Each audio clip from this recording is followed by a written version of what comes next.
Entonces, lo que les estaba diciendo es todo lo mínimo que tienen que saber de espacios vectoriales y de este curso, de hasta donde lo hemos visto, son las definiciones, ¿no? Entonces, la definición de espacio vectorial. Entonces, junto con esa definición, ustedes tienen que determinar también cuándo algo sí va a ser un espacio vectorial y cuándo algo no va a ser un espacio vectorial. En ese sentido, les recomiendo que escriban la negación de que no sería un espacio vectorial, ¿no? O incluso nada más pongan como un ejemplo, ¿no? Entonces nosotros nos detuvimos fuertemente a hablar de las operaciones, la operación suma y la acción que es el producto por escalar, ¿sí? Entonces ahí, pues, lo que es de espacios vectoriales va en esa línea, ¿no? Que ustedes pueden determinar cuándo algo sí es un espacio vectorial, algo cuando no es un espacio vectorial, y la mayoría de estas cosas recae en cómo se define la suma y el producto por escalar, ¿no? Seguido de eso, lo que tienen que tener así como súper claro es la definición de espacios vectoriales. Ahora, ojo, la definición de espacios vectoriales lo dimos como un subconjunto de B, tal que es un subespacio vectorial sobre sí mismo. Ajá. Y demostramos que es equivalente a estas tres propiedades. Entonces, ahí nada más hay que hacer como esa distinción de cómo nosotros lo presentamos y por qué esas definiciones, por qué esos son equivalentes, ¿no? Entonces, nuevamente, aquí lo básico es decir, bueno, ya tengo la definición, entonces yo quiero saber si es un subespacio vectorial o no es un subespacio vectorial. Ajá. Y en el estudio de subespacios vectoriales estuvimos trabajando que la intersección de subespacios vectoriales es un subespacio vectorial, la unión no necesariamente, entonces para que sea un subespacio vectorial necesita satisfacer una condición. Demostramos, bueno, con lo mismo de intersección, que la intersección finita de subespacios vectoriales es un subespacio vectorial. Trabajamos muchísimos ejemplos aquí. Tienen el ejemplo de los polinomios, de Rn, de Kn, las matrices, ¿no? ¿Qué quiere decir? Su interpretación geométrica, ¿no? ¿Cuál es la intersección de dos subespacios vectoriales en R3, ¿no? Si tenemos un plano, una recta, ¿no? Entonces, hay un resultado importante tanto en R2 y en R3 de subespacios vectoriales, es que los únicos subespacios vectoriales que tenemos en R2 son los triviales, que es el 0, el total y todas las rectas que pasan por el origen. Ahora, en R3 tenemos también los triviales, que es el 0, el total, las rectas que pasan por el origen y todos los planos que pasan por el origen. Entonces, ahí, todo en esta primera parte de subespacios vectoriales y todo lo de la definición de espacios vectoriales, dimos también mucha interpretación geométrica tanto en R2 y en R3. Entonces, eso es como lo básico que tienen que tener de esta primera parte. Ahora, estuvimos preguntándonos, les voy a poner esa diapositiva, ¿cuáles son las operaciones en conjuntos que se comportan bien con la propiedad de ser subespacio de? Entonces vimos, bueno, ya mencioné la intersección, solo la intersección, ¿no? Porque la unión no funciona. Entonces también ahí estuvimos trabajando, es que les estoy buscando esa diapositiva, aquí está. Entonces, aquí tenemos que la unión no necesariamente es un subespacio vectorial, la intersección sí lo es, y la diferencia no es una operación amigable, tampoco el complemento. Y a partir de esta pregunta de cuál sería una operación que se comporta bien con ser subespacio de, presentamos la suma de conjuntos. En particular, nos centramos en la suma de subespacios vectoriales, ¿sí? Entonces, lo que vimos es que la suma de subespacios vectoriales sí es un subespacio vectorial. Entonces, ya que tenemos una operación entre conjuntos que se comporta bien con la definición de intersección, de subespacio vectorial, perdón, entonces trabajamos lo que es la suma directa, ¿sí? Entonces, aquí me voy a detener en esta diapositiva, porque estamos teniendo que cuando tiene la suma de dos conjuntos, los elementos son forma de una suma, ¿saben? Ajá. Entonces, siempre tenemos que decir, si ustedes dicen, ah, bueno, es un elemento que está en una suma, eso quiere decir que su expresión es una suma donde cada uno de los términos de la suma pertenece a cada uno de los conjuntos. Entonces, cuando estén trabajando lo que es la suma, y como consecuencia va a ser la suma directa, tienen que fijarse muy bien cómo es los elementos. Ahora, una observación importante aquí es cuando están haciendo la suma con el conjunto vacío, ¿no? Entonces, no tenemos, o sea, eso no está bien definido, porque la definición de suma te está diciendo que todos sus elementos se expresan como una suma, donde cada uno de sus términos está en los conjuntos respectivos. Si estamos haciendo la suma de dos conjuntos y uno de ellos es el vacío, estaríamos diciendo que ese elemento está en el conjunto vacío. Ajá. Entonces, aquí lo que estamos haciendo con esta observación es ilustrar la importancia de esta hipótesis, que tiene que ser vacío nuestros conjuntos, ¿no? El producto cruz, esa es una buena pregunta. En producto cruz serían, por ejemplo, si tomamos a R, que R es un espacio vectorial, R cruz R es R2, ¿sí? Entonces, R2 con las operaciones, digamos, extendidas, porque ya no estás trabajando con las mismas operaciones que en R, ahí tenemos un espacio vectorial, ¿sí? Ahora, el producto cruz es una pregunta interesante, porque cuando estamos trabajando subespacios, o sea, digamos que aquí tengo el espacio vectorial, y lo que voy a hacer es agarrar un subconjunto de él, y me voy a preguntar si es un subespacio vectorial, pero de entrada tiene que ser un subconjunto de... El producto cartesiano no pasa eso, porque la pregunta va en otra dirección, porque se están tomando, en el caso de R, se toman lo que es el espacio vectorial, digamos R, y lo extienden a través de la operación producto cruz al plano cartesiano, ¿sí? Entonces, el producto cruz, R cruz R, no está contenido. Ah, no, confundí. Dije producto cruz y yo estoy argumentando producto cartesiano. Perdón, sí son cosas distintas. Pero voy a terminar con esa idea del producto cartesiano, ¿no? Entonces, con la operación producto cartesiano, también se está preservando lo que es nuestra operación. Ajá. Ah, ok. Y bueno, entonces tenemos lo que es el producto cartesiano, no está contenido en el espacio vectorial originalmente, ¿no? Sino al revés, ¿no? Bueno, tenemos una especie de contención o una función inyectiva, ¿no? Pueden dar una inclusión de uno en el otro, ¿no? Entonces esa es la sutileza, pero no es producto cruz, es producto cartesiano, ¿no?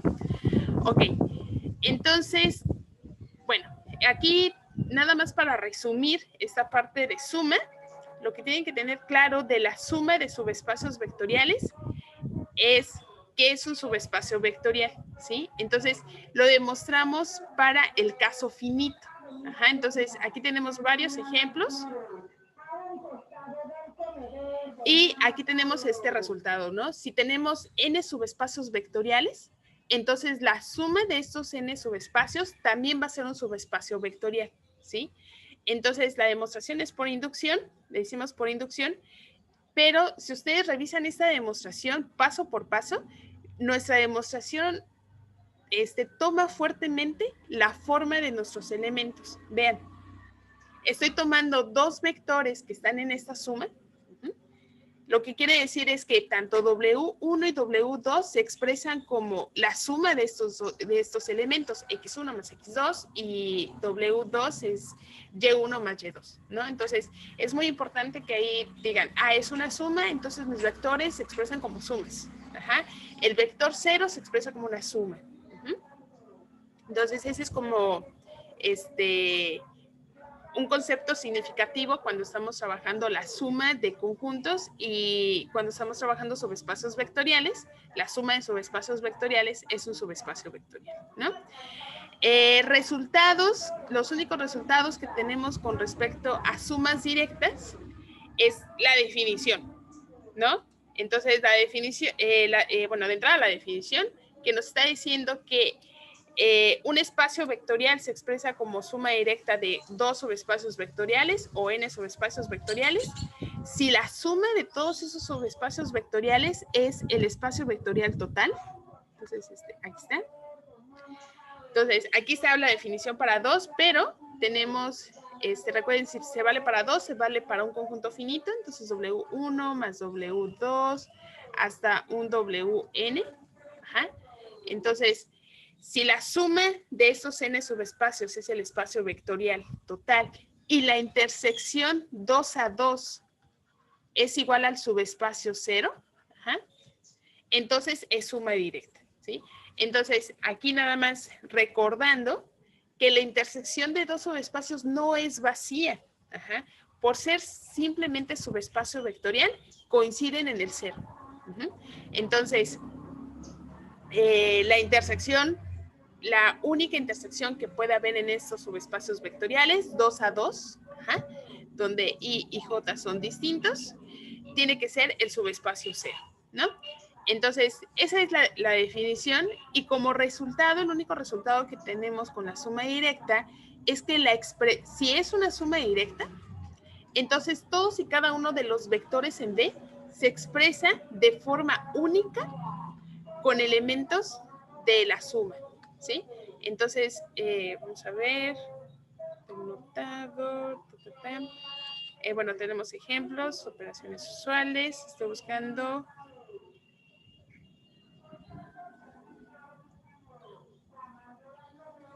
Bueno, tenemos más ejemplos. Ay, ¿dónde está?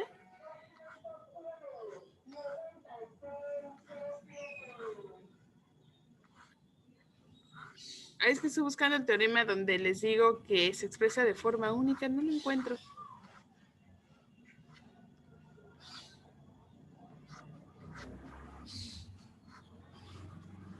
¿Lo borré? Perdón, es que estoy extrañada, porque eso sí lo demostramos y no lo encuentro.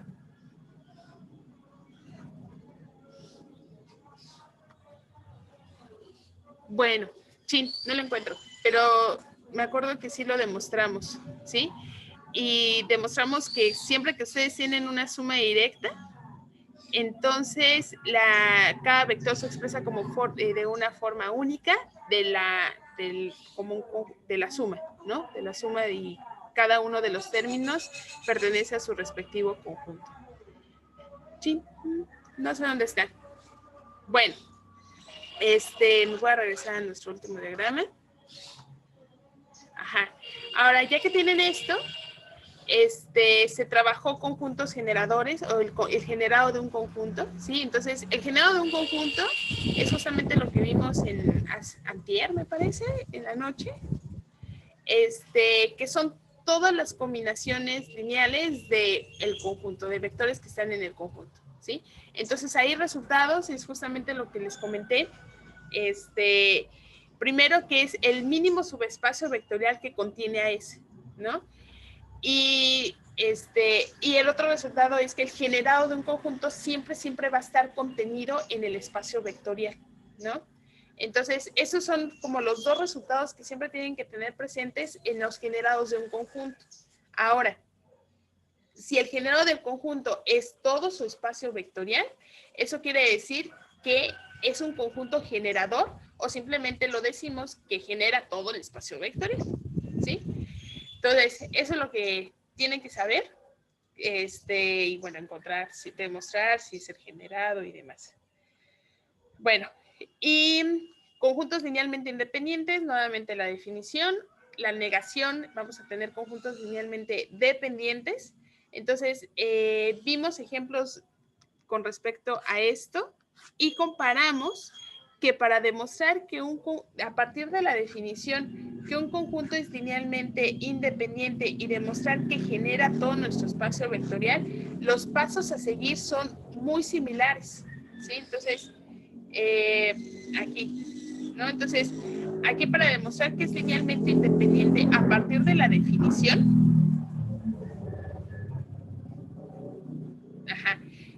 vamos a dar una combinación lineal igual a 0. Esa es nuestra hipótesis. Y lo que queremos demostrar son que los escalares son iguales a 0, ¿sí? Entonces, si ustedes quieren demostrar desde la definición de que un conjunto es linealmente independiente o que el generado de ese conjunto es todo el espacio vectorial, todo recae en los escalares, ¿sí? Entonces es encontrar la solución a un sistema de ecuaciones. ¿Ja? Entonces, ese sistema de ecuaciones lo obtenemos a partir de esta, digamos, como paso de razonamiento, que es utilizar la propiedad de cuando dos vectores son iguales. Entonces ahí nos va a inducir un sistema de ecuaciones y en el caso de que ustedes quieran demostrar que es linealmente independiente, tienen que ver que la única solución es la trivial. ¿Cuál es la trivial? Es el 0. Para el caso de que se ha generado, de ver que es el generado de un conjunto, tienen que ver que el sistema de ecuaciones tiene solución, ¿no? Entonces, gracias. Y bueno, entonces aquí tenemos como todos los pasos a seguir, así como si podemos caracterizar todo nuestro razonamiento en estas demostraciones. En estas sí se puede, ¿no? Están como muy puntuales, muy temático el asunto. Bueno, eso es con respecto a qué es lo que tendrán que demostrar a partir de definición, ¿sí? Ahora, lo que estoy diciendo es que desde la definición de espacios vectoriales, subespacios vectoriales, suma directa, generado de un conjunto y conjunto linealmente independiente, hasta ahí, lo mínimo que tienen que saber son las definiciones, dominarlas. La definición, la negación, y todos los ejemplos que hemos trabajado. Ahora, cuando ya estamos entrando a bases y a dimensión, aquí sí tenemos varios resultados que ustedes tienen que saber, los cuales ya los pueden utilizar para argumentar si un conjunto es linealmente independiente, se genera todo el espacio, ahorita solo hemos trabajado con eso, pero lo vamos a retomar para ver qué pasa con las bases cuando tenemos un espacio vectorial que se expresa como suma directa de otros subespacios vectoriales, ¿sí? Entonces, voy a cambiar de cuadernillo para ilustrarles cuáles van a ser los resultados importantes que tienen que saber tanto de bases y de dimensiones que hemos trabajado hasta ahorita. Y recuerden aquí, ya de bases tenemos la definición de que una base es un conjunto linealmente independiente que genera, o que es un conjunto generador. Cualquiera de esos dos. Ahora, estamos trabajando todo el tema de dimensiones. En esta parte lo que estamos mostrando es la diferencia del estudio de los espacios vectoriales de dimensión finita y de los que no es de dimensión finita, ¿sí? Entonces, justamente, bueno, no sé si me dé tiempo, pero yo ya estoy llevando toda nuestra discusión a decir qué pasa con esos subespacios, esos espacios vectoriales que no son de dimensión finita. ¿Cómo puedo encontrar una base ahí? Porque ya todo esto, es decir, nuestro objetivo, estamos cerrando nuestro primer objetivo grandotote, que es bases, ¿no? Queremos encontrar bases para cualquier espacio vectorial y eso de cualquier espacio vectorial.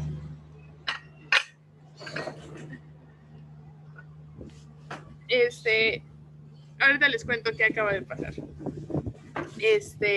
Bueno, encontrar bases para cualquier espacio vectorial, ¿no? Y lo único que nos hace falta ahorita ver es para aquellos que no son de dimensión finita. Bueno, resultados básicos de antes de bases los van a tener aquí. Bueno, que es linealmente dependiente, independiente, y los ejemplos que hemos trabajado de espacios vectoriales. No hemos trabajado sucesiones, entonces no se preocupen tanto, pero todos los anteriores sí los hemos trabajado, ¿no? Entonces esos son resultados que ustedes tienen que tener presentes en todo momento, ¿vale? Y bueno, aquí estoy mencionando nada más linealmente independiente y dependiente. Ahora, en el caso, ahora me voy a cambiar de cuadernillo.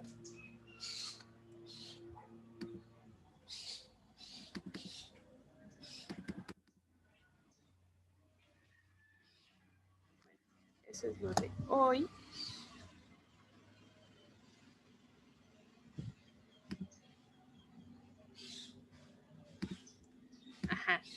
Entonces, toda esta secuencia de resultados, el resultado, digamos como así, que tienen que tener súper presente y que es consecuencia de ese teorema y de todos los corolarios, es que toda base, aquí está, que justamente es la tarea moral que les dejé, no me acuerdo, la semana pasada, y dije, demuéstrenlo. Ajá. Entonces, aquí les estoy diciendo, ese es el teorema esencial o el más significativo de toda esta secuencia de teoremas y corolarios que vimos. Ajá. Entonces, que dice así, si tenemos un espacio vectorial que tiene una base que, con exactamente n elementos, entonces toda base que de B que contenga, va a contener n elementos, perdón. Entonces, repito, si tengo un espacio vectorial B sobre un campo K que tiene exactamente n elementos, entonces cualquier otra base que se encuentre en ese espacio vectorial también va a tener n elementos, ¿sí? Entonces, este corolario nos está diciendo, nos está caracterizando muy bonito cómo se van a hacer nuestras bases. Ajá. Y es a través de la cardinalidad. Si tienen una base de cardinalidad n, entonces cualquier otra base también va a ser de cardinalidad n. Entonces, a partir de este corolario, podemos definir ahora sí cuál va a ser la dimensión de un espacio vectorial. Entonces, aquí tenemos el salto de poder partir nuestro estudio de espacios vectoriales de los que van a tener dimensión finita y los que van a tener dimensión infinita. Entonces, ese es el corolario más significativo que sí tienen que saber, y no solamente como enunciado, sino también su demostración. Ajá, entonces, y bueno, ahí está, tarea y estrellita, vaya, ¿no? Bueno, bueno, ya tenemos lo que es la base, la definición de que es una base, este teorema que está caracterizando nuestras bases, la definición de dimensión, y con esto tenemos otros resultados que son que tienen que tener presentes. Bueno, aquí tenemos ejemplos de dimensión finita, esta demostración y esta diapositiva, ¿sí? Entonces, previo al concepto de dimensión, nosotros no teníamos alguna manera distinta o elegante de demostrar cuándo algo va a ser linealmente independiente o algunas cosas con respecto a nuestras bases, ¿sí? Entonces, en este...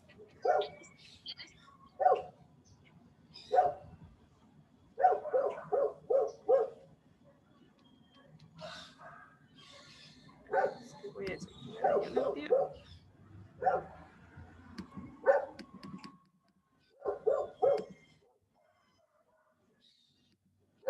ok, bueno, sí me siguen escuchando, ¿verdad? Sí, ok, entonces, el primer punto que está aquí señalado es todo lo previo que ustedes sabían a este concepto de dimensión, ¿no? Con este corolario, ¿sí? Entonces, para demostrar que algo es una base, de entrada tienen que decir, bueno, pues tiene que ser linealmente independiente y tiene que ser un conjunto generador, ajá, o que genera todo nuestro espacio, ¿sí? Pero ya con esta serie de corolarios y demás, ustedes ya pueden utilizar estos dos resultados, los cuales les recomiendo que intenten hacer una demostración. Entonces, el punto 2, ese punto 2 les está diciendo que el conjunto máximo, una base va a ser el conjunto máximo linealmente independiente, ¿sí? Entonces, esto está relacionado directamente al corolario de su tarea, ajá, porque si estamos diciendo que si tenemos una base que tiene exactamente n elementos y eso quiere decir que toda base que encontremos en B también va a tener n elementos, quiere decir que si yo tengo un conjunto que tiene n más 1 elementos, va a ser linealmente dependiente. Ajá. Entonces, el conjunto más grande, como viéndolo desde cardinalidad que sea linealmente independiente, va a ser nuestra base, ¿sí? Entonces, eso es nuestro punto 2. Entonces, eso es lo que yo les diría, bueno, como tarea moral, traten de hacer una demostración de esto, que es una consecuencia inmediata del corolario. Ajá. Beta es el conjunto máximo linealmente independiente de cardinalidad n, ¿sí? Donde nuestra hipótesis es que tenemos un espacio vectorial cuya base tiene exactamente n elementos o que es de dimensión n. Uh-huh. El otro resultado, que también les recomiendo que hagan una demostración, que lo piensen, es con respecto al generado de un conjunto, ¿sí? Entonces, aquí vamos en el proceso inverso. Ajá, entonces, lo que les comentaba, en lugar de ver como de abajo hacia arriba, de ir construyendo una base con respecto a linealmente independiente, que eso de abajo hacia arriba era nuestra idea de estarle metiendo vectores a nuestro conjunto, de tal manera que siga siendo linealmente independiente. Ese razonamiento está en el punto 2. En el punto 3 es en el proceso inverso. Se toman como el conjunto generador más grande que ustedes van a tener, es todo el espacio vectorial, ¿no? Si se toman todas las combinaciones lineales de todo el espacio vectorial, obviamente les va a dar todo el espacio vectorial. Entonces, ahí vamos como de manera inversa. Si estoy tomando del general, que es nuestro espacio vectorial, voy a empezar a achicar nuestro conjunto. Eso de achicar es como estarle sacando elementos, de tal manera que encuentre el mínimo conjunto que genera mi espacio vectorial, ¿sí? Y ese conjunto mínimo va a resultar que va a tener cardinalidad n, ¿no? Con esta hipótesis, ¿sí? Entonces, viéndolo desde los conjuntos generadores, una base va a ser el mínimo conjunto que genera nuestro espacio vectorial, ¿sí? Entonces, de resultados, entonces si se dan cuenta ya empezamos a ser un poquito más elegantes en el argumento de bases cuando ya tenemos el concepto de dimensión. Previo a esto, lo único que tenemos como tal son nuestras definiciones, ¿no? Y algunos resultaditos ahí que tenemos, pero al final son definiciones. Uh-huh. Entonces, en ese sentido, eso sería como los resultados que deberían tener, ¿no? Ya después de dimensiones. Y bueno, ese también es otro resultado. Entonces, aquí incluso este teoremita, por eso es un teoremita, viene también como de nuestra intuición, ¿no? Claramente, si tengo un subespacio propio de mi espacio vectorial y mi espacio vectorial es n, pues la dimensión del chiquito no puede ser más grande, ¿no? Entonces, aquí es un teoremita que sale de manera muy natural con respecto a cardinalidad, dimensión y demás, ¿no? Entonces, en este teorema, principalmente me gustaría que se queden o que repasen el razonamiento de la demostración, ¿sí? El razonamiento de la demostración no solamente lo vamos a utilizar en este punto de dimensiones, ¿no? Sino que después lo vamos a estar utilizando. Y un resultado que es recurrente es justamente este. Bueno, aquí dice que el generado no es todo nuestro subespacio vectorial. Entonces existe un vector en W que no está en el generado, ¿sí? Entonces el resultado más bien no viene como desde aquí, sino implica. Entonces, si se toman un vector que no está en el generado de un conjunto, entonces cuando lo unen, la unión de ese vector, el conjunto de ese vector con el conjunto que está en el generado, es linealmente independiente, ¿sí?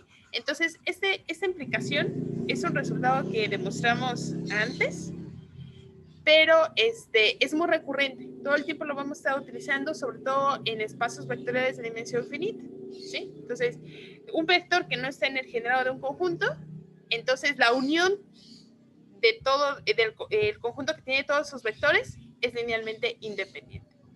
Ahora, y también tenemos la negación, ¿no? La contrapositiva. Si ese vector está en el generado, entonces el conjunto de todos esos vectores es linealmente dependiente, ¿no? Entonces, ese es un resultado muy recurrente que deben de tener. Y pues este teoremita, además de repasar lo que está diciendo,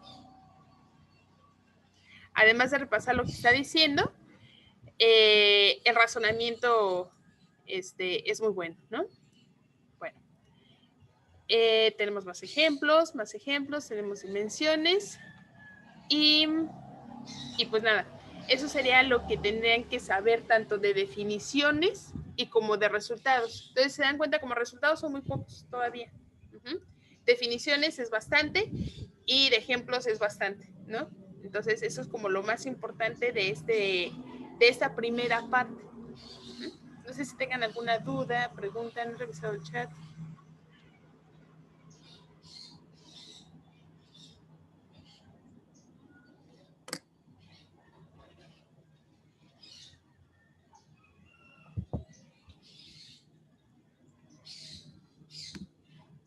¿Sí?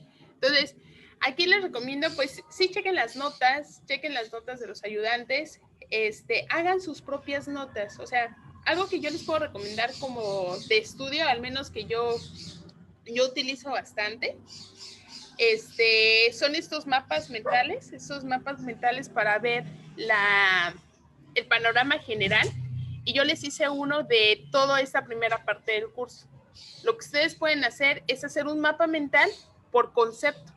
Ajá. Entonces, por concepto, les puedes decir, bueno, pues la definición, la negación, ejemplos, preguntas que ustedes mismos se hacen. ¿Qué pasaría si cambio la suma por tal cosa? Por ejemplo, estamos hablando de espacios vectoriales, la definición de espacios vectoriales, ¿no? Entonces, eso les puede ayudar a ver el panorama más grande de ese concepto en particular. Y algo también que aquí por eso me gustan hacer los mapas mentales, al final tenemos muchas flechas y las flechas, al menos ahorita, siguen siendo funciones, ¿no? Entonces todo sigue siendo una función, entonces eso es algo súper bonito. Pero vean cómo están abstrayendo como ese conocimiento, están haciendo como están saliéndose del concepto del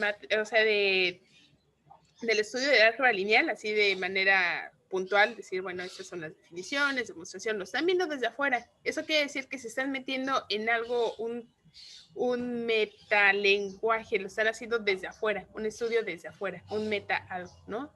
Entonces, metaestudio, podría así decirlo, ¿no? Y en ese metaestudio donde están haciendo desde afuera, los que llevaron lógica o están estudiando lógica o les interesa lógica, han leído eso, para llegar, una de las cosas que hizo Gödel, para decir, para refutar a lo que decía Hilbert, es decir, es que necesitas salirte de tu estudio, necesitas salirte de las matemáticas, ¿no? Entonces, entonces ahí te estás metiendo a un metalenguaje, ¿no? Entonces, ese estudio de ver el mapa mental desde afuera, están haciendo eso, ¿no? Entonces, bueno, ya no me voy a meter en ese rollo, pero es una buena estrategia para estudiar, o simplemente tengan como ahí clasificado bien sus definiciones, pero un tip siempre es definiciones, negaciones. Si tienen teoremas que ustedes dicen que son importantes o que les gustaron, den la negación del teorema, ¿no? O construyan sus propios ejemplos de los teoremas, ¿no? Eso es muy, muy útil, ¿no? Entonces, yo voy, si se dan cuenta, siempre doy muchos ejemplos, porque incluso hay tesis, no solo de maestría, de licenciatura, maestría o incluso de doctorado, que solo se restringen a estudiar un solo ejemplo, ¿no? Entonces, y a veces cuesta mucho trabajo construir ejemplos, ¿no? Entonces, por eso me detengo mucho ejemplos. Bueno, ¿alguna duda, otra pregunta? Hicimos un repaso como muy general de lo que deberían saber de lo que llevamos el curso.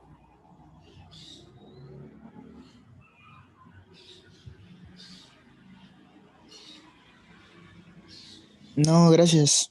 ¿No? Adri, todo bien. Perfecto. Bueno, nos quedan 10 minutos, entonces solo voy a... Ok, qué bueno, qué bueno. Solo voy a... Yo tengo una duda. Dime. ¿El examen va a abarcar hasta lo que veamos hoy? No. Sería nada más hasta el tema de dimensiones. Lo de hoy es todo lo de orden parcial. Entonces, el examen va a abordar hasta este teorema. ¿Sí? Que si tienen un espacio vectorial de dimensión finita, en todo subespacio, entonces todo subespacio de él tiene su dimensión es a lo más n, Ajá. Y en caso de que las dimensiones son iguales, están hablando del mismo subespacio vectorial. Entonces sería hasta este teoremita. Ok, gracias. De nada.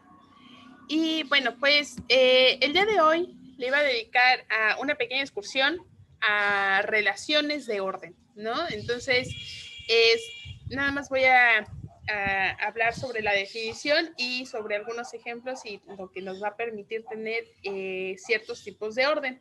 Entonces, vamos a comenzar definiendo de que un orden parcial es una relación. Recuerden que una relación es un subconjunto de un producto cartesiano. Ajá, entonces, ahí nada más para que recuerden que es una relación. Entonces, un orden parcial es una relación. Un orden parcial es una relación tal que satisface tres cosas, que es reflexiva, simétrica, antisimétrica y transitiva, ¿sí? Entonces, cuando nos estemos tomando al par ordenado A, R, tal que su orden, o bueno, la relación R es un orden parcial, entonces vamos a decir que tenemos un conjunto parcialmente ordenado. Ajá, y a ese conjunto parcialmente ordenado lo vamos a abreviar como copo. Conjunto parcialmente ordenado, ¿no? Entonces, ejemplos que seguramente ya han visto en otros cursos es los enteros con la relación ser menor o igual que, entonces ese es un copo. Entonces, aquí todos los enteros son, están relacionados consigo mismo. Entonces, en particular, podemos decir que 5 es menor o igual a 5. Sí, ¿no? Es antisimétrica, ¿no? Si n es menor o igual a m, voy a escribir eso. Si n es menor o igual, si n es menor o igual a m y m es menor o igual a m, entonces son iguales. Y es transitivo. ¿Qué quiere decir que sea transitivo? Si n es menor o igual a m y m es menor o igual a algún p, digamos, entonces n es menor o igual a p. Tenemos también la relación de los naturales. Recuerden que aquí los estoy tomando desde el 0 para tener ningún problema con la definición de dimensión. Entonces, los naturales con la divisibilidad también es un copo. Si yo tengo un conjunto no vacío, aquí es no vacío, con la relación contención, estar contenido en, esto es un compo. Y también los naturales con el menor igual es un copo, ¿no? De hecho, tenemos una inclusión. Una inclusión es una función inyectiva de los naturales a los enteros, y esa inclusión lo que nos permite de manera intuitiva es decir que los naturales están contenidos en los enteros. Bueno, entonces, dado que tenemos esa inclusión, si yo ya tengo en el ejemplo 1 que los enteros con esa relación de orden es un copo, entonces si yo la restringo a los naturales, también va a ser un copo, ¿no? Entonces tenemos estos ejemplos clásicos y lo que nos permite tener un orden parcial, pues la misma palabra lo que nos está diciendo, la primera palabra de orden parcial, de la frase orden parcial, es que tenemos un orden, nos permite ordenar nuestros elementos del conjunto. Entonces, dependiendo de cómo sea nuestro conjunto, vamos a poder, pues, acomodarlos, ¿no? Entonces, esto nos va a inducir algo que le vamos a llamar una retícula. Entonces, aquí tenemos este diagramita, donde aquí claramente, pues, tenemos al vacío. Ajá, el vacío está contenido en todos los que están arriba, por eso está hasta abajo. Entonces es el que está relacionado con todos. El segundo nivel, que son los unitarios del 1, 2 y 3, están contenidos en el nivel 2 y en el nivel 3, y así sucesivamente los estamos ordenando. Y las líneas que están saliendo en cada uno de nuestros conjuntos son las contenciones que vamos a, que tenemos digamos, como no triviales, ¿no? ¿Qué voy a decir triviales? Pues como es un copo, tenemos que están relacionados consigo mismo, entonces aquí yo tendría una flecha que sale y regresa, ¿no? Entonces, en ese sentido no es no es la trivial, que no es la que está relacionada consigo mismo, ¿no? Entonces, los niveles lo que nos está diciendo es que de abajo hacia arriba están relacionados, pero no de arriba hacia abajo. Y que estén ubicados en el mismo nivel aquí los estamos ordenando con respecto a sus cardinalidades, pero no tenemos relación entre ellos. Ajá. ¿Qué quiere decir? Que no hay una línea entre el unitario del 1, del 2 o del 3, y eso quiere decir que no hay una contención entre estos elementos, ¿sí? Entonces, ese es un copo de manera muy rápida, cómo estamos dibujando ese diagrama, pero aquí lo que estoy ilustrando es que un conjunto parcialmente ordenado lo que nos permite es ordenar a nuestros conjuntos, ¿no? Los elementos de nuestro conjunto. Y tenemos como ejemplo también aquí al conjunto de los números naturales con el menor o igual y el conjunto de los números enteros. Entonces, esta diapositiva, su objetivo simplemente es ilustrar cuando tenemos un mínimo y cuando tenemos un máximo, pero va a haber conjuntos que aunque tengan la misma propiedad de ser un copo, puede ser que no tenga mínimo o máximo, ¿no? Entonces, hasta aquí lo voy a dejar porque si no, voy a estar diciendo muchas cosas en poco tiempo, pero todo este estudio de conjuntos parcialmente ordenados, cotos, que va a ser un conjunto totalmente ordenado, casi todas, esta última parte no.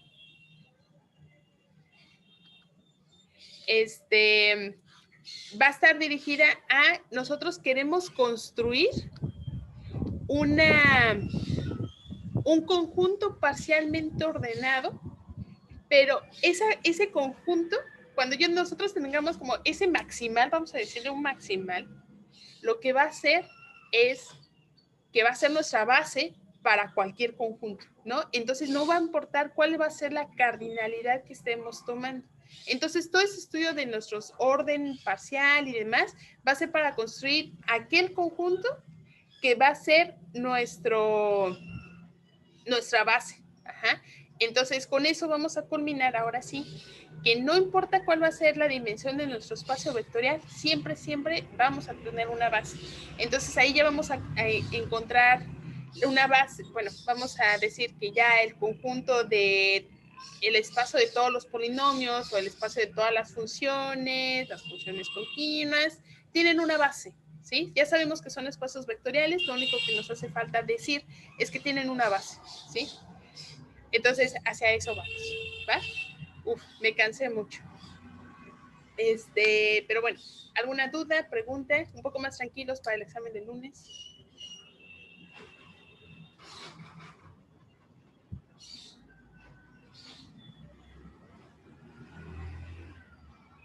¿Sí? Todo bien, perfecto. Y bueno, les comento lo chistoso que pasó. Me vieron a dar un té y un pan y el perro se comió mi pan. Lo agarró de mi plato. Entonces, le tuve que quitar mi té porque si no lo iba a tirar. Entonces, fue chistoso. Bueno. Entonces, el examen va a ser en Moodle. Estoy confiando de que no va a haber ningún problema. En caso de que, no sé, se caiga el sistema o lo que sea, ya les estaremos diciendo el pequeño cambio de dinámica, ¿no? Pero ya está el plan B en caso de que exista ese error. Va a estar en la plataforma, va a estar separado por preguntas. Eso quiere decir que la respuesta la van a subir de manera individual. Entonces, eso puede ser, si ustedes se avientan a escribir, lo pueden escribir. Si quieren mandar una foto, escribirla a mano y mandar la fotito, lo pueden hacer. O si lo quieren hacer en látex y mandar como el vínculo, también lo pueden hacer. Ahora, algunos de los problemitas que se han presentado, que he visto de las tareas, es es el tamaño del archivo, ¿sí? Entonces ahí les puedo, ya sea en las tareas y si el examen pasa, les puedo recomendar dos cosas. Una, que puedan comprimir sus archivos. Ajá, entonces incluso hay páginas en línea donde dicen bajar la calidad del documento. Entonces simplemente baja la calidad. Esa es una. Otra, ustedes mismos están usando el Drive seguramente. Entonces pueden abrir una carpeta de Drive con sus respuestas y lo único que nos mandan es el enlace compartido, o sea, que nosotros podamos leer es la carpeta, que podamos navegar en la carpeta, ¿sí? Entonces ahí ya pueden subir, pero en ese sentido sí les pediría como tener mucho orden.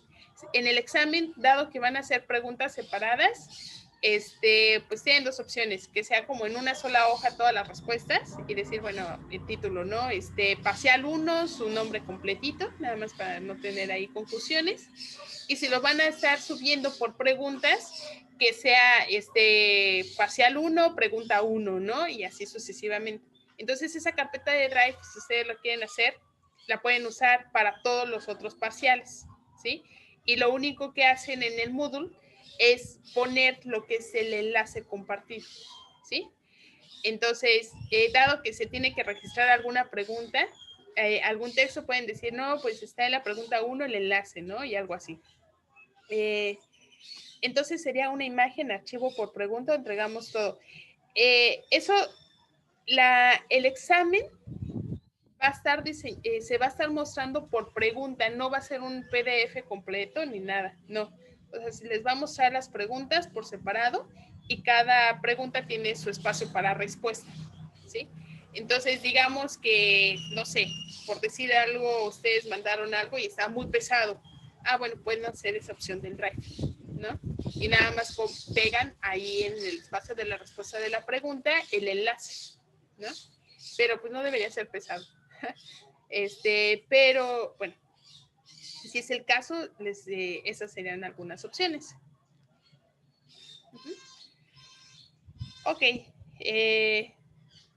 bueno, pues cuídense mucho, tengan bonito fin de semana. Creo que hoy tienen ayudantía con Chino. Si tienen dudas, pues está Lalo o Luis Miguel.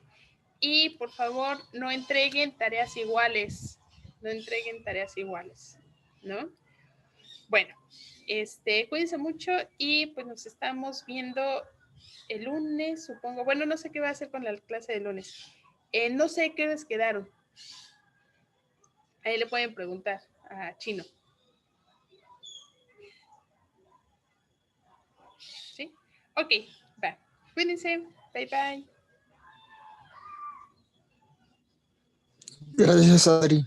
Hasta El lunes. mañana. Ah, no, hasta el lunes, hasta el Sí, lunes. sí, hasta el lunes. Cuídense.